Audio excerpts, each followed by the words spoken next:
Então, as briófitas, elas são muito pequenas, porque elas ainda não têm uma estrutura de planta terrestre, elas são dependentes da água. A reprodução das briófitas depende das gotículas de água para que as células masculinas, né, os gametas masculinos, consigam chegar no gameta feminino. Então, ela tem uma estrutura muito primitiva. Mas, com a evolução, com o passar do tempo, com a evolução das briófitas, então aqui esse ancestral, ele deu origem às briófitas, né? E continuou a sua evolução. Gente, quando a gente fala ancestral, deixa eu explicar como é que funciona isso, ó. Imagina que a sua avó teve 2 filhos, o seu pai e o seu tio, tá? O seu pai deu origem à sua família, vamos considerar aqui que são as briófitas. O seu tio continuou evoluindo, entendeu? Não que seu pai não esteja evoluindo, eu tô dizendo assim, ele continuou na evolução dele, ele mudou de casa, ele mudou de país, ele foi fazer outras coisas. Então, é assim que a gente considera um ancestral. Esse daqui é o avô, vamos dizer assim, que deu origem a esse grupo. E o outro, né, o outro filho, deu origem a esse outro grupo que continuou sua evolução, tá? Deixa eu permitir a entrada de mais uma pessoa. Vitor, coloca seu nome no chat, por favor, tá?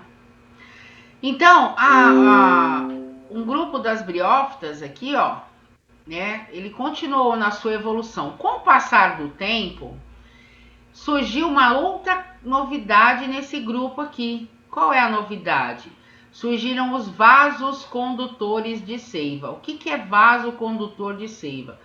Ó, o nome já diz, né? Condutor. Um vaso é um canal onde vai ser conduzido a seiva. O que é seiva? É o líquido que passa dentro da planta.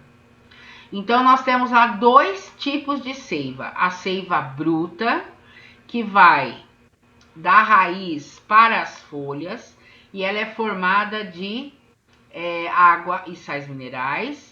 E nós temos a seiva elaborada, que faz o caminho inverso, vai das folhas para a raiz, né? E quando essa seiva, esse líquido, passa dentro da planta, vem das folhas, já está com a glicose que é produzida na fotossíntese.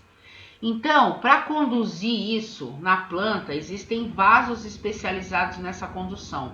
São os vasos condutores de seiva. O nome deles, xilema e floema. Quero avisar que a parte botânica tem muitos nomes, como vocês já estão começando a ver, tá? Não são nomes muito fáceis nem muito simples, então precisa uma certa concentração aí, tá bom? E aí, pessoal, com o surgimento desses vasos condutores, já é possível que a planta fique um pouco mais liberta do ambiente úmido. Ela consegue sair de ficar preso, né, em lugar muito úmido, perto de oceano, perto de rio. Essas briófitas, né, elas se reproduzem por esporos, né, por pequenas sementinhas que ficam espalhadas. E com a evolução dessas plantas, elas puderam chegar a lugares mais secos. Mas por quê? Porque elas deram origem a um ancestral aqui, ó, ao grupo das pteridófitas. Quem são as pteridófitas? São as samambaias. As samambaias, elas já têm uma libertação maior do ambiente terrestre, porque elas têm vasos condutores. E quando tem vaso condutor, ela consegue retirar a água do solo, né? Ela consegue transportar a glicose que é produzida nas folhas para toda a planta.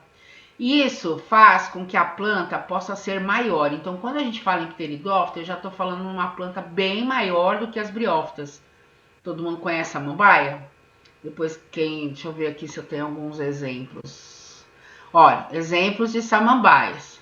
Vocês já devem ter conhecido, né? Essa daqui é conhecida como avenca, ó. Olha que bonitinha.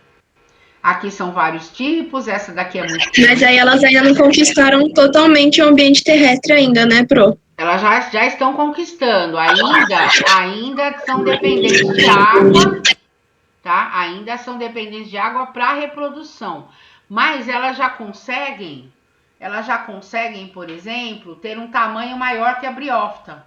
Porque a briófita, ela não pode ser alta, porque como é que ela vai levar água né? Se ela não tem raiz, não tem vasocontor, como que ela vai transportar essa água por toda a planta? Quando as pteridófitas surgem e já tem os vasos condutores, elas já conseguem transportar essa água, então elas podem aumentar de tamanho. Aumentando de tamanho, elas conseguem procurar mais luz, né? Elas ficam mais altas, elas conseguem captar melhor a luz, conseguem produzir mais glicose, mas ainda dependem da água para reprodução. Tá? Então ainda elas já estão conquistando o ambiente terrestre, mas não totalmente. Elas ainda precisam desta água para se reproduzir, tá? Mas já podem ficar um pouco mais afastados de lugares muito úmidos, né? Não precisa ficar tão pertinho assim, né? Esse ancestral aqui, né? Novamente, então deu origem às pteridófitas, continuou-se a evolução. E aí, pessoal, surgiu nesse grupo uma outra... Isso aqui é tudo novidade evolutiva, né? Que vai surgindo com o passar do tempo. Então, surgiu os grãos de pólen. Os grãos de pólen surgem nesse momento que vai dar uma independência da água para eles. Pessoal, só um minuto que acho que chegou alguém aqui.